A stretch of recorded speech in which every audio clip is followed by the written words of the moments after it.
Hey, I'd like to welcome you to another episode of Mission Matters. My name is Adam Torres, and if you'd like to apply to be a guest in the show, just head on over to missionmatters.com and click on Be Our Guest to apply.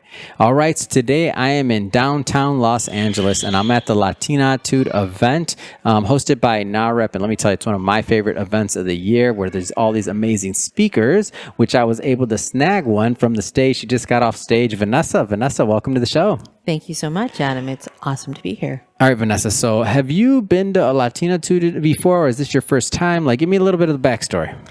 I have been to several Latinatudes. Oh. And I am a past president of this wonderful organization get here out in of Los here. Angeles. Wonderful. So you're a past president of NAREP? Of NAREP Los Angeles. This is one of my Wow. favorite chapters. So what? So I didn't know that. So what keeps you coming back? Like, what keeps you involved? What keeps you like motivated over here? So one, I've been in residential lending for over 25, 30 years, give or take. Mm-hmm. And I absolutely love the mission of building sustainable homeownership for Latinos. Wow. Because many of us were not born with a silver spoon in our mouth. Mm-hmm. And the easiest way to become a millionaire, to become sustainable and build generational wealth is through real estate, Yeah. especially here in beautiful Southern California. So when you invest wisely in real estate, this is such an important investment vehicle that you are set for life.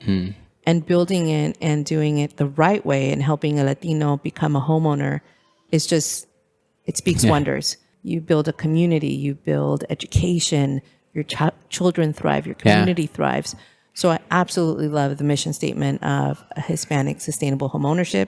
I've been involved since the very beginning, and I love NAREP, the mission, and I keep coming back because I'm a sponsor. Yeah. I keep coming back because I believe in the mission statement, and the people are just amazing. They become your second family. That's extension. amazing. Yes. How did you get started in real estate? Like, where did all that start for you? You said you've been in a couple decades now. So I started out of college. I started doing lending, and I looked at it as an opportunity to help somebody become a homeowner. So if Adam, you wanted to buy a house, I'm going to make it easy for you. Yeah. It's either now or maybe in a few months or maybe in a year from now, but I'm going to help you navigate them. I'm going to help you get educated.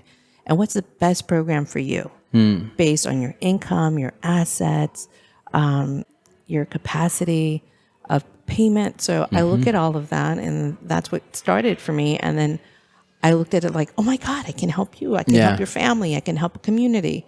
So I loved it so much that I kept thriving in it. And now I'm a head of community lending for a bank.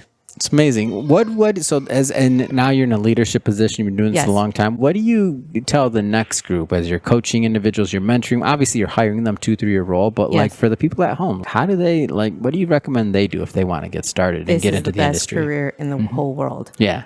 Because sky's the limit. When you help one person build their home, it's such an incredible experience to give them the keys and know that you help them with the loan. But then it's like a yin yang because you also have to work with a realtor. It's a community helping you become a homeowner. And once you start it, it's addicting because you're like, oh my God, how can I help you? But it's not difficult. If you have a passion for numbers, you have a passion for helping people, I highly recommend that you get a degree. It's not required. But if you want to keep advancing, the higher you have with degrees, the more likelihood you will get tapped on the shoulder. Because guess what? 1 in 2 people here in Los Angeles look like us. We're Latinos. And the majority of the homeowners are now coming to be Latinos. So it's a positive that you speak Spanish. Hablando español, abra muchas puertas. Yeah. So it's just a win-win. And once you're there, you're like, you want to help the other person. And then there's free money out there. You could actually know that there's down payment assistance. Maybe they don't have money to buy. Okay, well, let's figure out, do you qualify for down payment assistance programs with the city of Los Angeles or with a grant? So there's just so much opportunity out there that it's just wonderful. And it's whether it's in California, Los Angeles, or across the United States. Yeah. So speaking high level here, I mean, you work for a bank now. If somebody's thinking about in the industry, and they're looking at different brands, different things, what are some of the high level things they should be considering, especially if they're starting their career in there? So whether working, and I don't mean to name names or one bank versus another, or one setup versus another, but just kind of if they've never known, they're watching this interview and they're thinking, let me look into this. What are some things that they should be thinking about? So you want to look at a career path. Who am I going to be reporting? What do they have to offer me? What kind of programs does that bank or institution or small broker shop or mid-sized bank offer? What is different of that organization against someone else? Yeah. What are my benefits? How am I going to get paid? Am I going to get vacation time? So you have to look at all the pros and cons, what feels right for you. And then who is that leadership? Yeah. Does the leadership look like me? Do they understand me?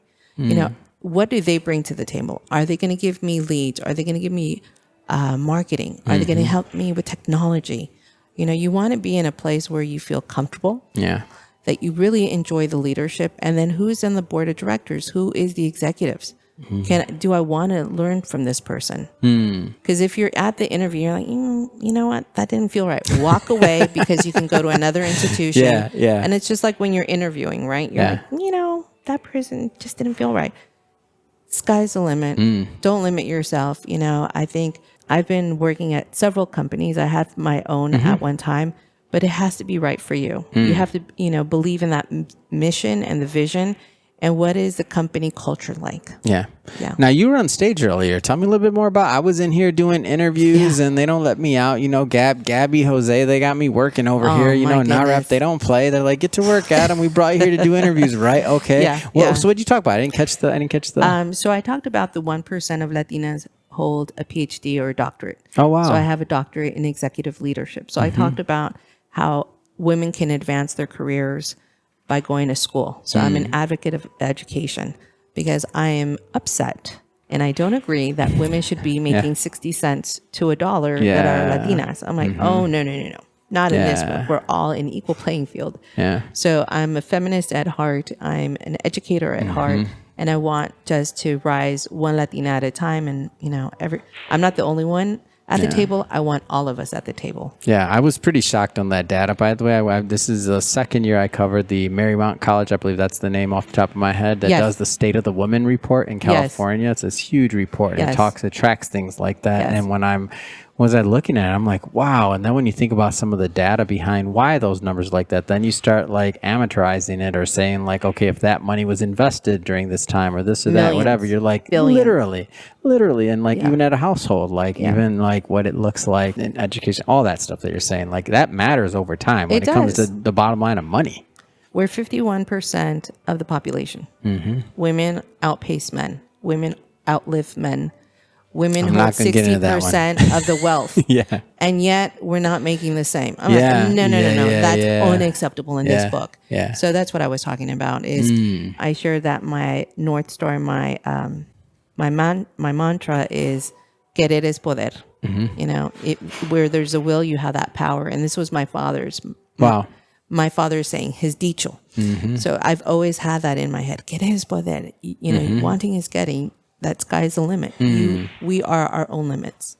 Amazing. Yeah. Well, I know you got a whole event out there. Lots more to do. Last thing I want you to do, look into the camera. How do people follow up? How can they follow you on social, connect with you and work, do business? How do people connect? So on LinkedIn, my name is Dr. Vanessa Santos Montañez, and also Vanessa Santos Montañez on Facebook, and at Diva Vanny on Instagram.